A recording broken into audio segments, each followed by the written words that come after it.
Bonjour les Sagittaires, cette guidance s'adresse donc aux signes solaires, ascendants ou lunaires. J'espère que vous allez bien. Donc je vous rappelle, le principe de mes guidances, c'est apprendre à vivre en conscience, apprendre à observer les énergies en soi, autour de soi, pour dénouer les situations difficiles, pour prendre de bonnes ou meilleures décisions, pour juste être dans le moment présent. On est souvent soit trop axé sur le passé ou en anticipation sur l'avenir. La clé du bonheur et de l'harmonie, c'est dans l'ici et maintenant. Et les cartes sont un excellent moyen de se connecter au présent pour comprendre un petit peu ce qui se passe autour de nous. Donc on va faire un petit... alors oui, je vous rappelle donc que mes guidances sont générales. Je ne peux pas parler pour le cas par cas de chaque Sagittaire. Hein, nous allons tout, enfin vous allez, parce que je n'ai pas de Sagittaire dans mon ascendant et dans mon signe solaire, mais vous allez tous vivre des choses différentes. Et le but, c'est de pouvoir mettre dans les cases ce que je vais vous présenter. C'est juste un plan d'interprétation, un plan d'énergie qui vous conviendra ou pas. Vous prenez que ce qui résonne en vous, vous laissez le reste. Si certaines choses vous semblent un peu floues, je vous invite également à l'écouter une seconde fois au bout d'1 ou 2 semaines et vous verrez que vous comprendrez les choses différemment, d'une manière différente, plus claire, et vous rentrerez peut-être plus de choses dans les cases et c'est vraiment intéressant.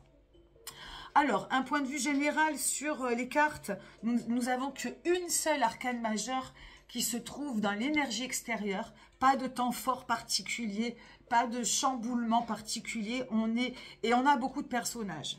On a un petit peu de denier, de bâton, on a les 4 éléments, donc il y a un équilibre, dans ce qui va être proposé pour le mois de mai, et on a 4 personnages. On a du valet, on a le roi, le cavalier, on les a tous. Ce qui montre le degré de conscience et d'implication dans ce mois de mai. Le personnage, il vient vraiment appliquer ce que la vie lui demande, ce que l'univers lui demande. Vous mettez le mot que vous voulez.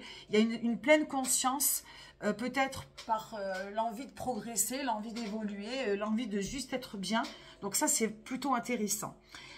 Donc on va commencer tout de suite par justement cette unique arcane majeure.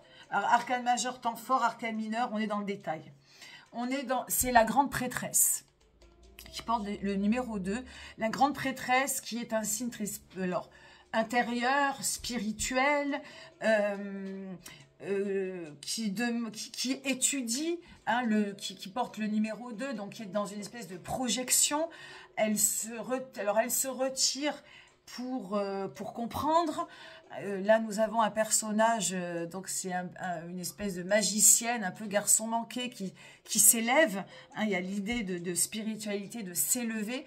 Donc, ce qui va venir vous tenir et vous inspirer ce mois-ci, c'est un petit peu un état méditatif. Hein. D'ailleurs, ce personnage médite pour mieux comprendre. Prendre un peu de distance, des fois peut-être savoir vous retirer, arrêter un peu le temps pour mieux comprendre. Il y a vraiment cette idée dans la méditation de s'arrêter, de ne pas être trop rapide, de ne pas être trop impatient, de ne pas filer tout droit sans comprendre, sans ressentir, sans vous ancrer, justement, comme je vous le disais, dans l'ici et maintenant.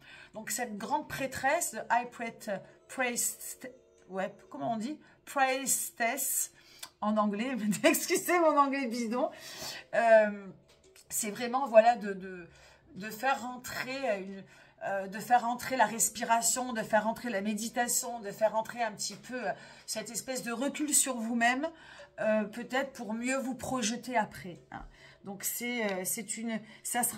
va être votre source d'inspiration. Si toutefois à un moment donné dans votre vie, voilà, ça va trop vite, vous avez besoin prenez du temps pour vous, du temps pour respirer, du temps pour méditer, du temps pour peut-être projeter, du temps pour étudier. Vraiment un temps pour vous, pour prendre un peu de recul et de distance avec ce que vous vivez. L'humeur, c'est le valet d'épée. On est dans le mental. Le valet d'épée, il ne sait pas. Il est un petit peu perdu. Il a peut-être un choix à faire. Donc, quand je dis « il », c'est vous. évidemment, au centre de votre tirage, au centre de votre vie. Vous êtes peut-être arrivé, on a passé un mois d'avril très intense et très dense, et ce pour tout le monde. Et vous arrivez à l'orée de ce mois de mai un peu abattu, un peu fébrile, un peu perdu, un peu lost. Et alors peut-être que ça vous rend indécis sur des choix que vous avez à faire, ça vous rend perturbé, ça vous rend... voilà, c'est un petit peu compliqué. Et puis du coup, ce personnage se met un peu en arrêt. Et c'est pour ça que je trouve que les deux cartes vont bien ensemble. Il va peut-être falloir justement prendre du temps pour vous, pour réfléchir tout simplement. Hein. Alors, on va voir maintenant dans les énergies intérieures principales. Nous avons le 8 de denier. Et donc, ça montre un petit peu cette volonté que vous avez à être dans la matière. Le 8, donc, dans le tarot de Marseille, on a atteint, on sait ce que l'on veut, on a atteint pas mal de choses dans la matière qui nous a enrichi intérieurement. Hein, c'est pas la richesse de l'argent, c'est la richesse de l'esprit, la richesse voilà, parce qu'en fait, on se rend compte que, bah oui, j'ai la voiture, j'ai la maison, j'ai l'argent, enfin, je dis un peu n'importe quoi, j'ai la santé, et tout cet amas de choses dans la matière fait aujourd'hui une énergie presque, comment dirais-je, de l'esprit, hein, qui vient me nourrir, puisque... Voilà, j'ai le minimum, maximum pour être heureux, mais il m'en faut encore plus. Et c'est pour ça qu'il y a un rapport entre la matière ici et l'esprit. Et pour moi, cette carte, elle vient vraiment, enfin, cette énergie du 8 de denier, elle vient de manière concentrée, elle vient, voilà, elle vient essayer de comprendre qu'est-ce qu'il vous manque, qu'est-ce qu'il manque aujourd'hui à votre vie dans la matière, pour vous aligner, pour être bien. Il y a peut-être un maillon manquant, deux maillons manquants, hein, le 8 n'est pas le 10, et dans ce maillon manquant, c'est cette concentration, mais cette volonté de battre le fer tant qu'il est chaud, de battre le fer, de vous forger un moral, de vous forger le maillon manquant à votre moral d'acier, quelque part, puisque, voilà, il y a quelque chose là qui vous rend incomplet, qui vous manque, et ce qui vous manque, eh ben vous êtes en train de le forger sans savoir vraiment ce que c'est. Mais il y a cette volonté, et je trouve que cette volonté et cette concentration sur ce qui manque est plutôt intéressante. D'autant plus que la seconde énergie, c'est le roi de bâton. Le roi de bâton, c'est vraiment la confiance en soi, l'ancrage, la vitalité, la force dans ce qui nous rend bien sur cette terre. Hein. Si nous avons une bonne santé, une bonne vitalité, un bon ancrage, un bon enracinement dans la terre, on va être capable après de volonté, d'action, d'activité, voilà, on a les éléments nécessaires dans notre corps et dans notre esprit pour pouvoir affronter la matière, pour pouvoir effectivement aussi affronter nos sentiments. Donc, il y a deux cartes ici, je pense qu'il y a vraiment un mois de mai très volontaire, très ancré, qui veut vraiment comprendre ce qui lui manque, peut-être pour ce qui lui manque en lui-même, pour faire de bons choix. Parce que je pense que le but de ce mois de mai, ça va être de trouver des réponses, de trouver quelque chose à faire pour aller de l'avant. Alors, à faire, hein, voilà, à adapter en fonction de ce que vous vivez. Donc, tout est bien en corrélation. Et encore une fois, un petit peu de recul sur vous, de méditation, de respiration, de recul, voilà, pour mieux comprendre un petit peu ce qui se passe sera nécessaire. Dans la vie sentimentale, alors évidemment, je répète encore une fois, je ne peux pas résumer la vie sentimentale de tous les Sagittaires. C'est juste une carte énergie pour peut-être vous donner... une piste de réflexion, ça va être la 3 de bâton. Alors la 3 de bâton, on part un petit peu dans tous les sens. Hein. Le 3, on est dispersé. Le bâton, est justement, c'est, comme je vous le disais auparavant, c'est l'ancrage, la vitalité, la sexualité, la créativité. Et ce 3 de bâton, c'est un peu, je repars un peu de zéro, je mets un peu de légèreté, de jovialité, de juvénilité dans votre vie d'insouciance.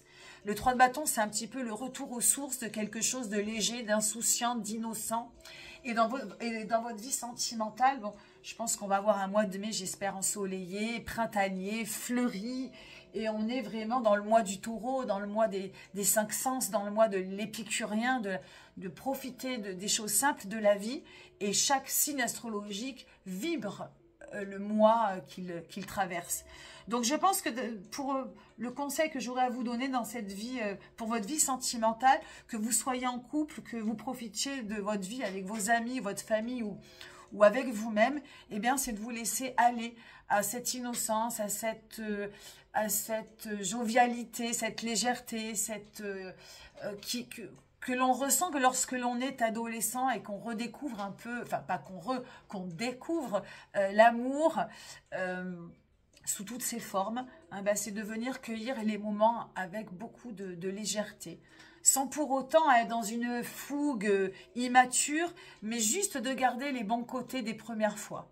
Hein, donc voilà, je vous laisse diffuser cette énergie.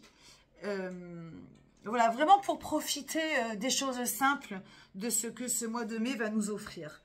Ensuite, pour la vie professionnelle et vie matérielle, c'est la 5 de coupe. Alors, 5 de coupe dans le tarot de Marseille, on est dans quelque chose d'assez fanatique, obsessionnel. On est un peu...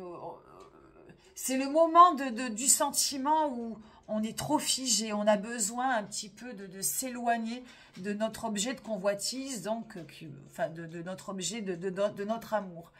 Ce personnage-là est très concentré sur ces 5 coupes.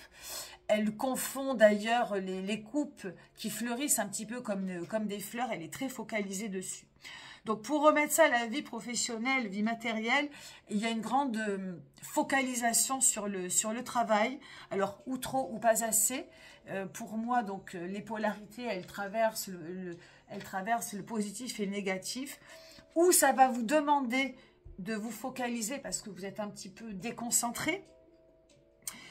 Ou au contraire, il va falloir... alors où on est en bonne influence, où on est en mauvaise influence. En tout cas, il va y avoir peut-être un effort de concentration à faire, à vous poser aussi des questions, de savoir si vous êtes dans quelque chose qui vous correspond vraiment, hein, ou est-ce qu'au contraire, vous êtes peut-être manipulé, sous influence, etc. Donc vraiment à identifier par rapport à votre vie matérielle, si vous êtes aligné à votre vie matérielle ou professionnelle, s'il y a une certaine distance, si ça bat dans le bon sens ou pas dans le bon sens. Hein, ça peut être, on peut faire les choses de manière automatique, comme ce petit personnage qui travaille qui travaille, mais est-ce qu'il ne se rend plus compte s'il y met du cœur ou pas? Est-ce que vous mettez toujours du cœur à l'ouvrage ou pas? Hein, donc c'est à observer sur ce mois de mai. Dans le piège à éviter pour vous les Sagittaires, c'est le cavalier de bâton, pas là le cavalier de bâton. Pour moi, donc c'est l'idée d'aller trop vite, de brûler les étapes. Il y a des choses à comprendre, il y a un rythme à tenir, je pense, dans ce mois de mai, hein. Ce rythme qui est de respirer, de prendre le temps, de s'ancrer, de comprendre, de prendre un peu de recul. Là, il y a vraiment des choses à comprendre. Et je pense que là, votre énergie, elle s'arrête au roi de bâton, qui est de reprendre confiance en vous, de retrouver un ancrage, de retrouver une vitalité. Et il faut s'arrêter à ce stade qui est déjà pour moi très, très, très bon. Sur ce personnage, sur cette carte, l'énergie elle est trop rapide, trop impatiente, trop fougueuse. Ne brûlez pas les étapes. Et enfin, pour comment dirais-je, l'attitude adoptée, c'est Reine de Coupe. Reine de Coupe, c'est de ralentir un petit peu, de prendre le temps d'aimer, prendre le temps d'écouter, prendre le temps de vivre les bons moments avec les personnes que vous aimez. On reprend là cette jolie carte du 3 de bâton qui vient un peu compter Florette. Et je vous invite donc à vraiment à vous arrêter sur vos sentiments, sur les moments que que vous passez avec les gens, avec vos personnes aimées, hein, de bien en profiter, d'être vraiment sur l'instant présent, bienveillant, voilà, dans un élan de générosité et d'impacter vraiment, d'activer vraiment ce sentiment d'amour autour de vous et en vous. Voilà, mes amis Sagittaires, ce que je peux dire sur votre guidance du mois de mai. Je vous remercie énormément pour votre fidélité grandissante. Merci pour vos likes, vos petits commentaires et vos abonnements. Je vous souhaite un joli mois de mai et je vous dis à très vite. Bye bye.